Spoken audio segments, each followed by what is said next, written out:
Hey guys, it's Tom Box. Welcome to MST.TV. No, you didn't click the wrong video. This is the full set analysis, part 3 of Ignition Assault. We're covering all the remaining cards, all the small archetypes, and all the hidden gems. Now, I've been doing a lot of reading. I've been reading over like 10,000 words. I'm the guy that does the reading homework, and I'm here to give you the Cole's Notes version of all the cards available. So if you guys appreciate that, make sure you hit that thumbs up button. Make sure you hit the subscribe ding notification bell. And if you guys came here from parts 1 and 2, and you're here for part 3, you guys are the best. You guys are these super fans. So a huge major thumbs up to you guys. And let's get started on this one. So for part 3, we're doing some ASMR card reading with your host Tom Box here. This is going to be nice and lovely for everyone enjoying my sound of my soothing voice. I'm just kidding. I've just been doing a lot of reading, and every single card has over like 100 words, and we're doing 100 times 100. We're doing over 10,000 words. That's why my voice is dying. Okay, so I split up into 2 parts here. We have all the Archetype Support, and we have all the loose support. Those are the 2 parts I'm splitting it into, starting off with some of the ones that are slightly bigger, just slightly bigger, and then we'll go to a lot of one-offs. This set has a ton of one-offs. And okay, to hit 2 birds with 1 stone, I'm going to talk about their drafting capabilities as I go. So if it's notable for like the draft tournament, I don't know if your locals does like a draft 20 card tournament just so they can try to win the mat.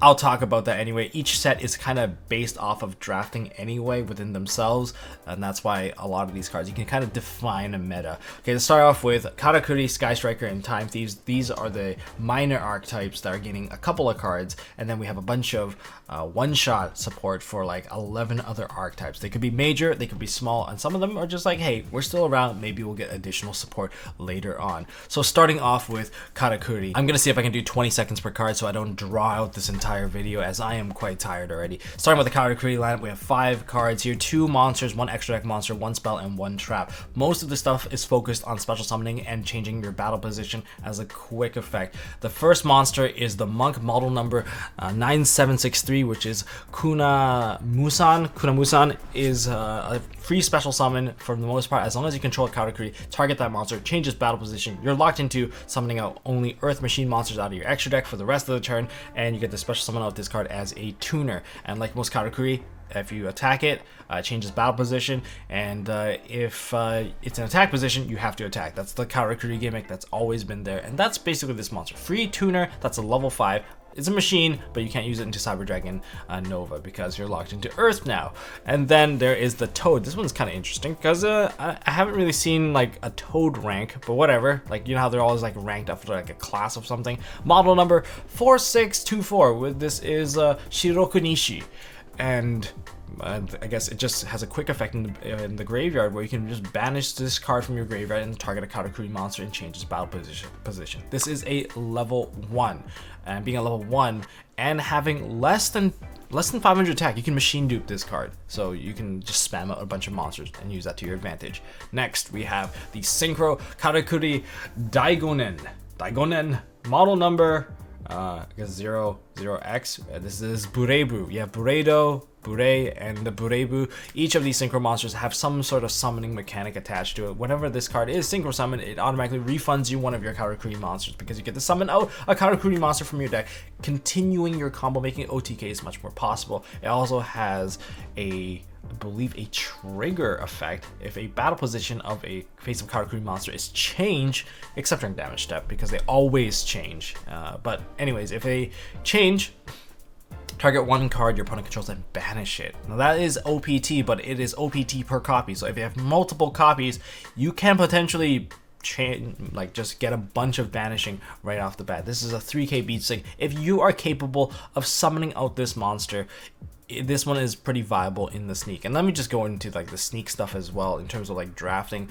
This card is a good one to draft out because it's a 3000 beat stick and has potential to banish some of your opponent's cards. Same with this card, which gives you access to it. So if you get a combination of Karakuri, it's a pretty good start.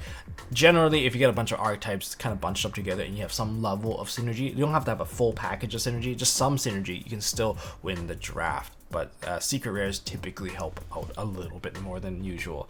Then we have Karakuri Toad Oil. This is no snake oil salesman. This thing is legit. It's a real deal because it is a premature burial for Karakuri. Target one of your Karakuri monsters, special summon, equip this card, and if your stuff changes battle position, it gains 500 attack and defense. I believe that gain is permanent, so it can keep on gaining and boosting and boosting.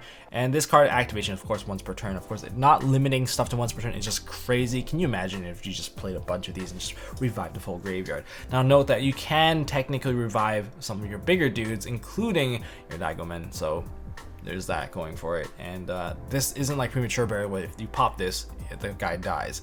This is more like the big red where you pop the card, the monster stays on the field, so that's pretty good. And then you got another thing to change battle position, but this one also lets you negate one of your opponent's cards, so that's what Cash Lodge does. And all you have to do is banish this card from your graveyard, target one face-up monster on the field, changes battle position. You can use it to save yourself or proc off a Karakuri effect. And that kind of sums up Karakuri in a nutshell. Are they going to be much more aggressive? Will we see more of them? Probably. I mean, it's a pretty cheap archetype to acquire, and most of this stuff is pretty low rarity. Next, we have Sky Striker. Sky Striker, you kind of got slaughtered by the ban list, so there's not really too much to say. Of course, we get our new Sky Striker Ace monster, Rose. Another waifu card, maybe have a bit of a waifu tax on it. And if a Sky Striker monster other than Sky Striker Rose is normal summon or special summon, you can special summon out this card from your hand. As a summoning mechanic, I believe it has 2 summoning gimmicks. The other effect is that while this card is in your graveyard and your opponent's monster in the extra monster zone is destroyed by battle or leaves the field because of your card effect, special summon out this card. Also, you get to negate one face of monster opponent controls, which gives you a bit of decent access to turning off Thunder Dragon Colossus, which is not going to be a problem because that card is completely banned off with your Engage. So, you know, Engage kind of took down Colossus with you, and you also get our promo card. If you join Sneak Peek, you're going to get this card in the ultra rare variant, which is Sky Striker Maneuver Scissor Cross. Now, if you control no monster in your main monster, target one of your level 4 Sky Striker Ace monsters and add it to your hand. You get to add back Rose, or you can add back Ray, or you get to summon out Ray if you have 3 or more spells in your graveyard. So that's it for Sky Striker. They're not going to have much of an impact. For Sneak, this card, you're probably just going to put it to the side. You're not going to use it in the draft battle because the stat line of this draft is actually rather high in terms of attack points. You can see a lot of 18 beat sticks, 2000 beat sticks, 3k beat sticks. So beating people down is probably the better way to go if you're going to be playing the draft. Next, we're going to Time Thieves. Draft-wise, don't worry about it. They're not going to have any significant impact if you're doing the draft tournament. But in terms of the archetype itself, in terms of what it's boosting, the 2 cards, Perpetua and the Counter Trap, those 2 are going to change the way that this deck is played. As a rogue deck or as like a fun deck, I think you might see them being a lot more disruptive. Okay, let's go into the cards first. They have Time Thief Recorder. Not too important, I would say. I think it's a decent card to actually summon out to some degree because it can protect you from battle, like during your opponent's battle phase. You can tribute this card next time you would take battle damage from your opponent's attacking monster this turn. Your opponent takes the damage, so in other words, good against those Boral Sword-esque plays where they're like, oh, I'm gonna attack you now. Yeah, okay, that's pretty cool, I guess. And then they take 3000 damage to the face, so they're not likely going to swing as hard and makes them back down. It's a battle deterrent. Now, if an Xyz monster you control leaves the field because of a card effect while this card is in the graveyard, you can special mount this card. So in other words, you can use it as a body, and if it's a later turn, you can potentially just protect your life points once again thanks to this card. But your opponent definitely wants to get rid of it, and if it leaves the field, it will get banished, but it's okay. If it doesn't get banished, you're just going to overlay with it and go into another Time Thief Redoer. So that's where this card comes in. Now, Time Thief Perpetua, let's just go over all of our card text because it's quite significant. 2 level 4 monsters, so it's pretty generic.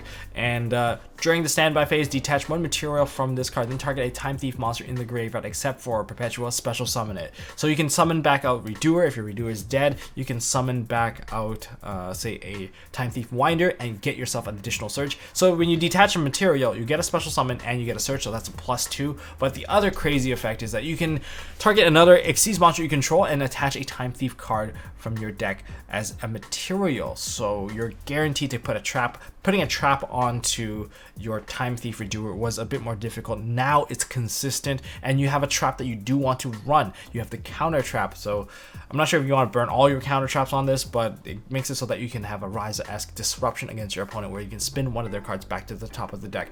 Non-destructive removal is usually one of the best forms of removal in the game, and this card gives you consistency to do it with Redoer. Then we have Startup, which is a summon a Time Thief monster from your hand. It's a quick play spell. It's okay.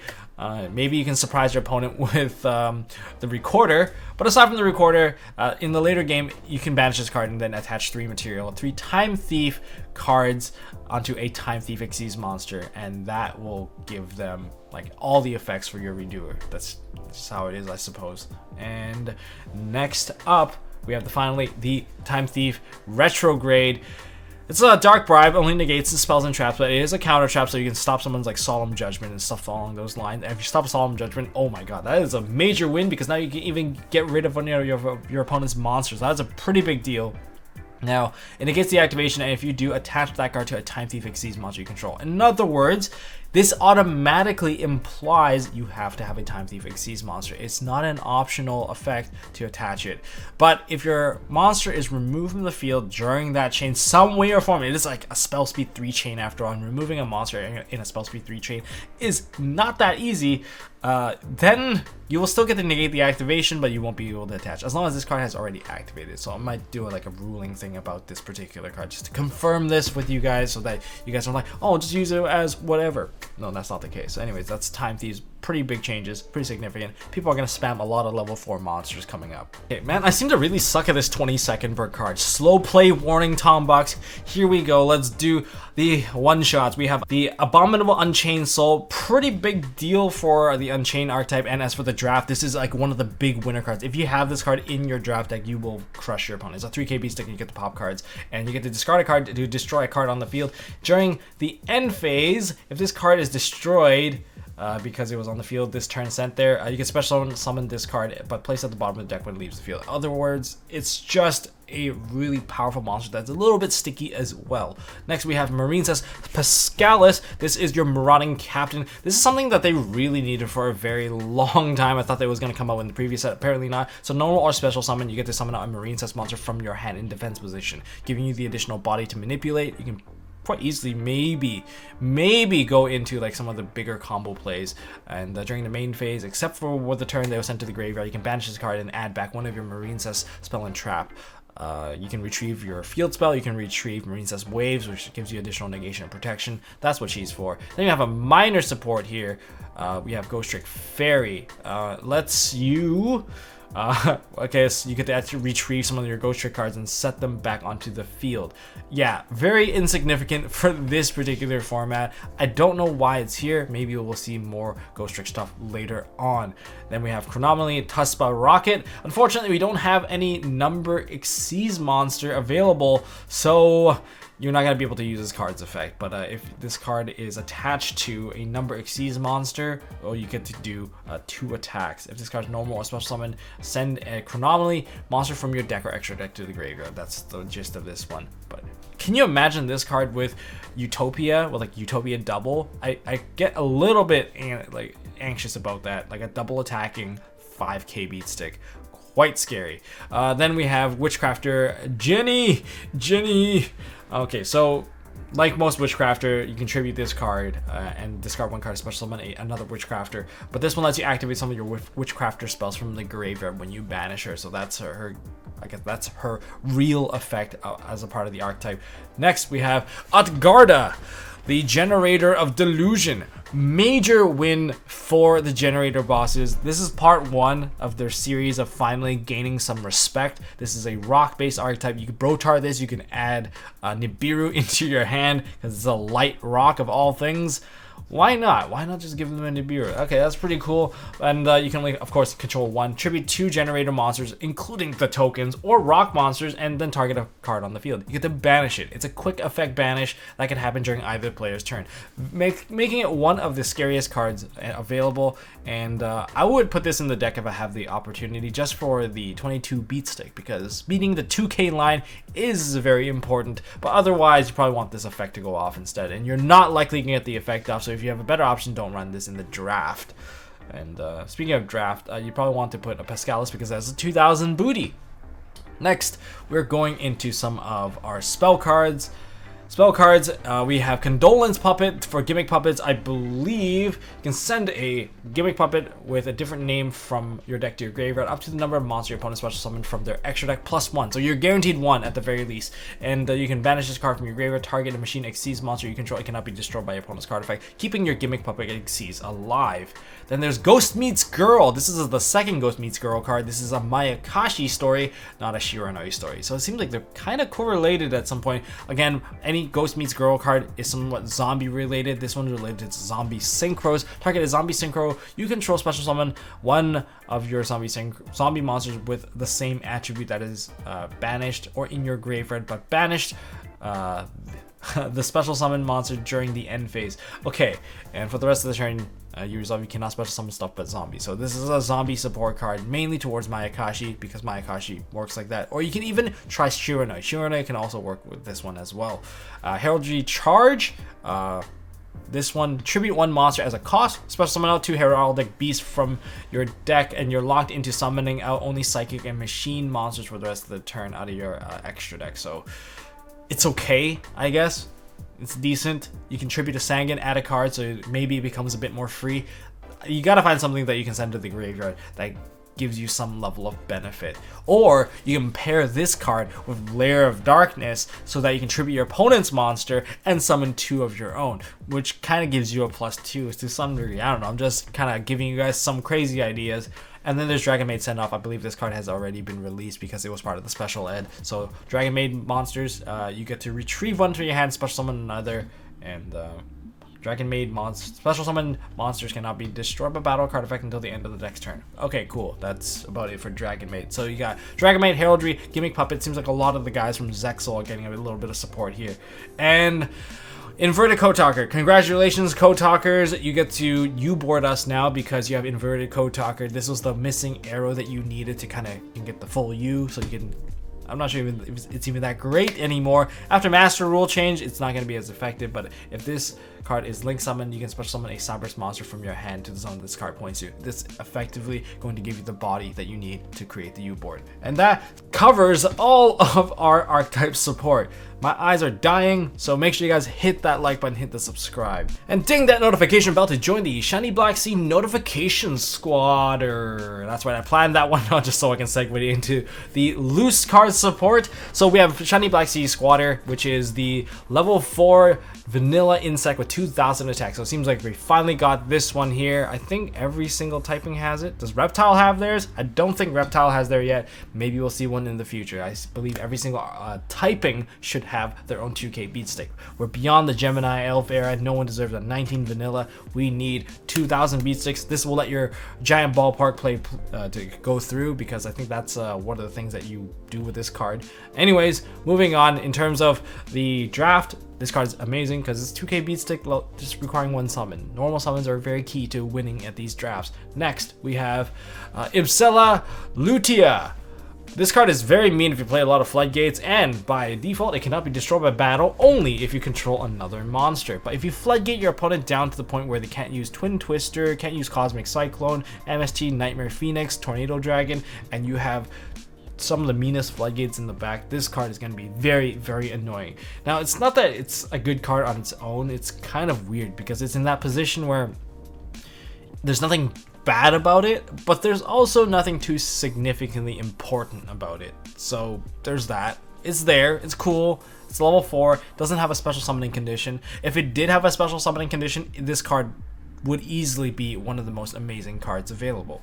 Cool. Next up, we have Guard Ghost. Guard Ghost, it's a TCG exclusive, I believe, and if this card is special summoned from the graveyard, target 1 monster you control, and it cannot be destroyed by battle or card effects this turn, which is pretty good to keep your monster alive. It's literally there doing its job, matching its namesake, guarding, and it's a ghost because during the end phase, if this card is currently banished and was banished there this turn, add this card back to your hand, so it's just a protector. And this card works really well with this Jacoburon. So this card is probably going to see play, as if you can get a zombie paired with this. This is the most ideal combo right here in draft play. But as like a zombie world deck, you definitely want this card because you can discard a zombie monster to special summon out this card from your hand. It's a 22 wall for draft, so it's decent enough.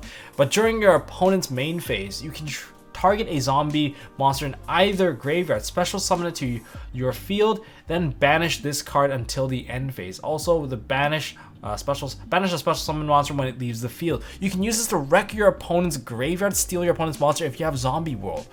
And in a zombie mirror match, this card is going to be significantly impacting that whole matchup. So it's a pretty big deal. I think zombie decks are going to see use for this card for sure. I just think that being able to steal your opponent's monster, basically free, throw a Mizuki into the graveyard, really, really good. Then we have Feedron, the Wind of Mischief. The Winds of Mischief is a decent dragon. I kind of wish it had a special summon clause, but if this card is normal or special summon, target one face-up monster you control, and then that monster can pierce now. Cool. That's it. And during your opponent's turn, you can target one other face-up monster on the field, change its battle position, return this card to the hand. So you can stop your opponent from battling and then get this card back. In terms of the draft, it's a good utility card because you can bounce back one of your cards, or this card rather, and put your opponent into defense position. Not a lot of things have high defense and attack at the same time, so it serves as a pretty decent utility if they go into the battle phase. Next, we have Daruma Otoshi. I don't think Otoshi is the actual name, but I'm too lazy to dig up the name. Fine, I'll dig up the name, guys. The name is, what is it? Darupa Dropper. It's a warrior. It's an Xyz abuser. You get to use your monster's Xyz material to kind of get additional effects. So you can make one of your opponent's monsters 0 by detaching an Xyz material from any of your own Xyz monsters. Or you can banish this card from the graveyard and kind of serve it as the Xyz material whenever your Xyz monster is going to activate an effect. So if you overlay with this card, you might have one hidden material that you haven't seen, but you can't use this effect to turn it sent to the graveyard. So that's been unfortunate. So if this card was a dinosaur, it would have been amazing for Dolka, because now you basically have 3 negations with Dolka. And surprise! Dolka is really good. Anyways, moving on. Battle Survivor. At the end of the battle phase, add a card that you use in the battle phase back to your hand if it's in the graveyard. Okay, I don't know what's the use of this, honestly. Then we have Squeak Knight. This is the cute card. This is the cute collectible card of the entire set. Squeak Knight. Look at him. He's got a cute little cheese spear with a mousetrap shield. And it's a warrior. This card makes no sense to me. It's a union. It also becomes a tuner if it's special summoned, and you can equip it to your face-up monster you control. That's it. It's again one of those cards that on paper just looks okay. In terms of card effects, it doesn't really do too much. Probably won't have too much of an impact, but being a level 1 warrior fire, maybe if we get some more like fire synchro based monsters, then maybe we'll see more play with this card. But outside of that, it's just a really cute card. Look at that cheese spear. It's got a cheese spear. It's got to poke people with little squishies, and imagine getting gamed by a piece of cheese. You literally got cheese, buddy. Okay, this card is a big one. This is Gizmek. Mr. Gizmek, I think this is Kaku. Yeah, the not the Nuclear Emperor. They changed the name because nuclear sounded a little too evil. I believe this is the Supreme Shining Stag. This card will see a lot of play for the next 4 months because we still use the extra monster zone. But once we get rid of the extra monster zone, this card is going to take a back seat, as if a monster is in the extra monster zone, you can special summon out this card from your hand. And it's 2750 beat stick. If anyone goes into an extra deck and your opponent has this game over for you, because they get to equip the monster in the extra deck onto this card, and if they swing into your monster and destroy your monster by battle, it's gonna be a summon for them for free. This card is probably one of the more expensive secrets available, so keep that in mind. It is a secret rare, not likely that you're going to get it, but if you do, congratulations. Okay, this next monster sounds kind of gross, and if you read it as like one whole word, it sounds like a big disease here. It's Cataclysmic Crusted Calcifida. Do you have Calcifida? Dude, bro, I don't have Calcifida. Talk to your doctor about what you can do to treat your Calcifida. You know what I mean by this? Yeah, it sounds kind of gross, but anyways, as a monster, it's a pretty good monster. It's an earth-based monster. It's the Earth Cataclysm monster. If an Earth monster you control is destroyed by battle, or your opponent's card effect, special summon out this card from your hand, and then you get to Foolish Burial a monster from your deck to your graveyard. That is actually pretty impressive. I think this effect is going to be pretty useful. Most of these cataclysmic monsters do carry decent effects overall, and being a 2600 beast stick with a free special summon, the only thing that's really going to kill it is that Feedran, that little wind dragon that's going to put in defense mode. But aside from that, being a 26 beast stick that's free, there's a lot of earth-based monsters, like even that Shiny Black Sea Squatter is also an earth monster. If your opponent kills that, they have to deal with this bad boy. Overall, a pretty amazing monster. It's a pretty decent effect, so if you get to a point where you need an earth-based effect, can you even use this with like block dragons and stuff like that? I don't know. Maybe there's that potential that can set you up and speed you up during your opponent's turn. This card is pretty decent, 26 beat stick overall. Then we have an insect here that is, well, okay, it's humping an armor. It's Transcicada. So if this card special summon out one husk token. Oh, it's not armor, it's husk.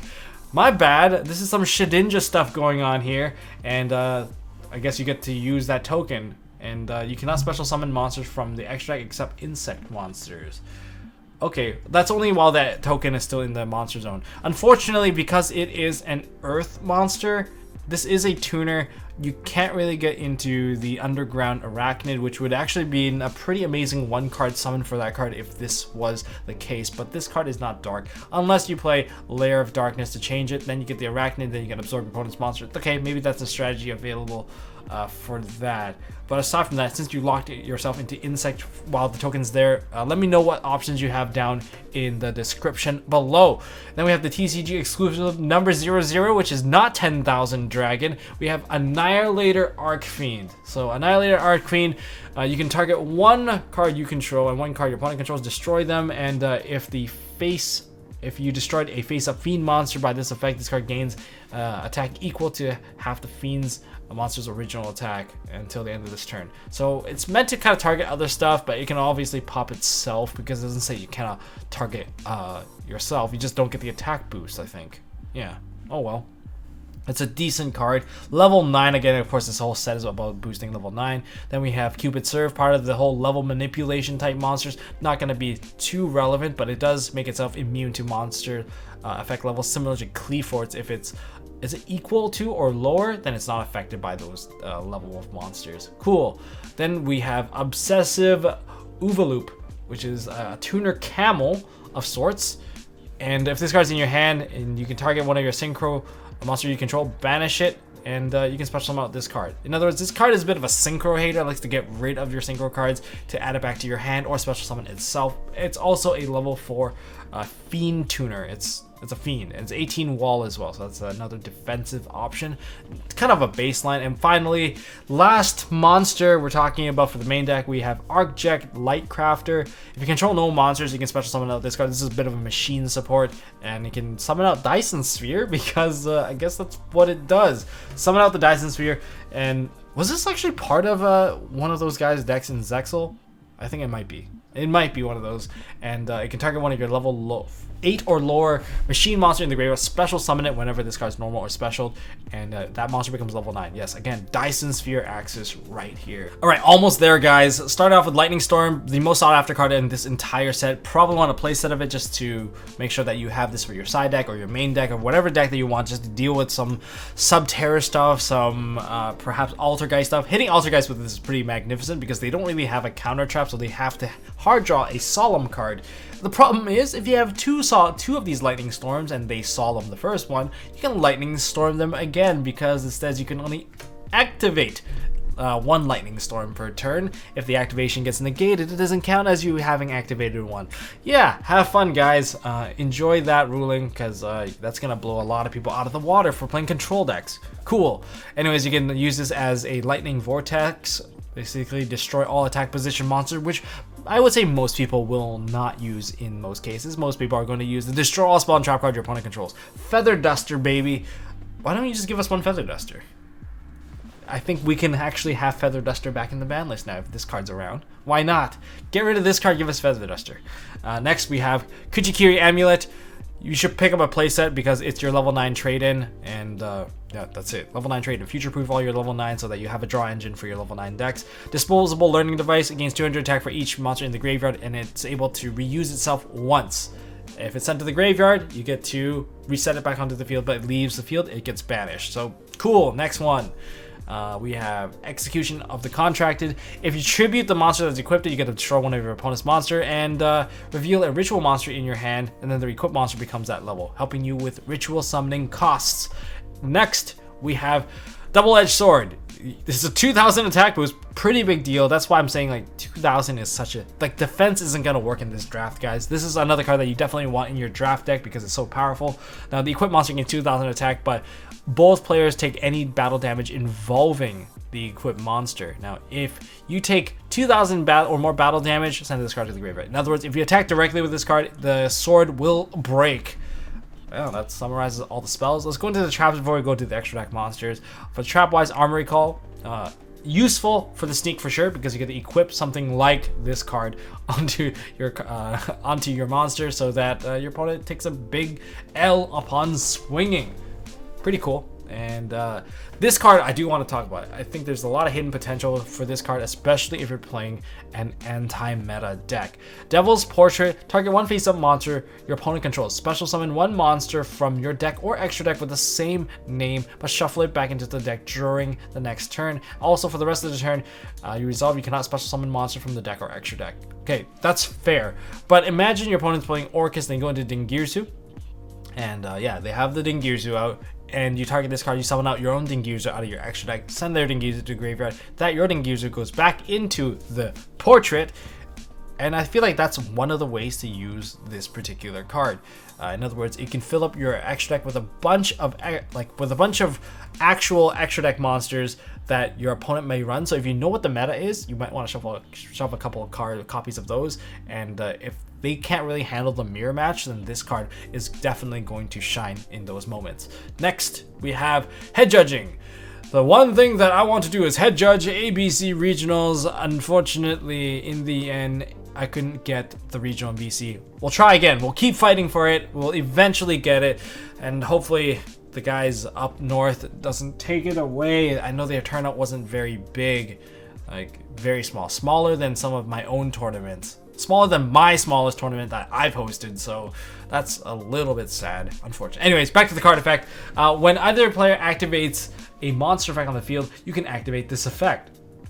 That player tosses a coin and calls it. If they call it right, send this card to the graveyard. If they call it wrong, negate the activation, and if you do, give control of that monster to the player's opponent. And you can only use this effect of head judging once per turn. So when either player activates a monster effect, you can see the wording here is kind of awkward. I need to read the actual TCG text. I believe both players are able to use this, but I could be completely wrong. I might be wrong. Anyways, let's move on. Matching outfits. Oh man, Goblin Man. This guy has had the worst Christmas ever. Now reveal the top card. If it's like matching, like card type, both of them get to add it. But if they're not matching, banish the revealed card. Unfortunately, Thunder Dragon's not a thing. It's like the #1 deck that I can think that would benefit off of this card. Then we have this is not called Stalemate. This is mutually something destruction. Now both players must keep their hand revealed while their hands revealed. If they have matching cards, the cards of the same name cannot activate their effects. So if you don't want your opponent to ash you and you're holding an ash, you just activate this card, then you can lock them out. Or if you're holding Nibiru and you don't want your opponent to Nibiru, that's another option, but of course this is a trap card, it's a little bit slower. And we have Resurgam XYZ. This is almost like a rank up magic for a number or Chaos Xyz monster, so that you can kind of rank up your monster. It's pretty simple stuff as long as you have Xyz monster, and all Xyz monster gain Hydra attack. Okay, 6 more cards to go. Sales Pitch. Ideal target for me would be Super Poly, just because you can add any card from your deck to your hand, but you can't activate it for the turn that you activated it. So, sure, Super Poly. Lightning Storm. Things to break boards is pretty ideal with this. You can trap trick this onto the field during the end phase and activate it so you can add like a combo starter if you really want to get a combo starter. Or maybe you can get like a Denko to stop your opponent from activating their back row. There's a lot of stuff you can attempt to use with this, just so that it's so free. And I know it's slow. It's not like the fastest card, but it seems like Yu-Gi-Oh! Can slow down once you have slice, like once you go into the sided game. So that's an option. Oh, okay, it's time for the Xyz monsters. We have Gravity Controller. requiring one non-link monster in the extra monster zone, and you can't link with it as a material during the turn it was link summoned. So you still open your zone, you have a downwards arrow that is available. And at the start of the damage step, if this card battles an opponent's extra deck monster, just shuffle this card and the opponent's monster back into their deck. So that's actually pretty good. That's a decent card. He's just walking on a wall, just chilling.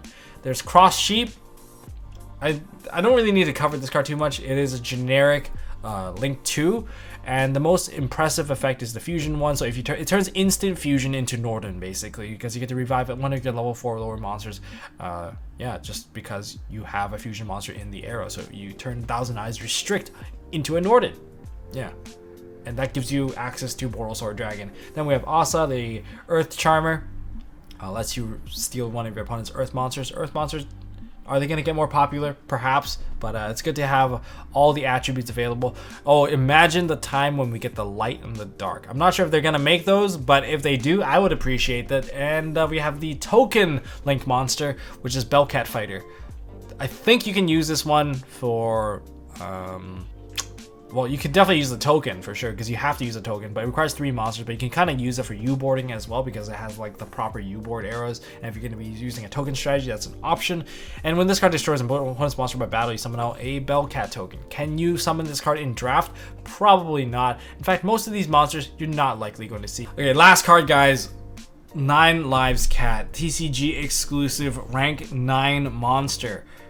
This card is, after reading it like fully, I finally grasped that, hey, this card is actually really mean. It's really good for generators because it's a rank 9. It's protect your stuff from being targeted if they're summoned from the graveyard. But the detaching effect, I didn't read it carefully the first time. I thought they only summoned out level 9 monsters, but I realized it summons out any monster out of your opponent's graveyard. So if your opponent set up something big in their graveyard, you can go ahead and just take it and, you know, take it for a joyride and defeat your opponent, especially if they have stuff like BLS or any sort of big monsters. If you break them, you can take them. That's basically what this card is telling me. So of course you can detach 1 material from this card, then target 1 level 9 in your graveyard or 1 monster in your opponent's graveyard, special summon it, and you can only use this card once per turn. Why can't I use this effect 9 times? It's a 9 Lives Cat. Okay, that side. That is all the cards of the entire set. If you watch part 1, 2, and 3, give yourselves a pat on the back. You guys are super fans. Really appreciate you guys. Love all of you. And I am finally done reading this set. I can finally take a little bit of a break, go back into deck building, and aside from deck building, doing some combos, how to counter some of the current meta stuff. And make sure you guys subscribe for the ultimate counter guides and combos, and as I explain some of the current meta combos to you guys as well. So if you guys stick around for that. And yeah, I believe there's going to be a sneak peek video of, well, the last sneak peek video that I'll ever do on this channel until they release sneak peeks again. Yeah, stay tuned for that as well. Maybe we'll get lucky. Maybe we'll be like, this is the one sneak peek to end them all. You have to go to sneak peek because maybe they'll bump the ratios. I don't know. Who knows? That's all I got for this video, guys. If you guys like the video, hit thumbs up. If you guys haven't subscribed yet, hit subscribe, ding the notification bell to join the Shiny Black Sea notification squad. And I will see you guys in the next one. Best of luck in your sneak peek, guys. Appreciate all of you guys. And I'll see you guys in the next one.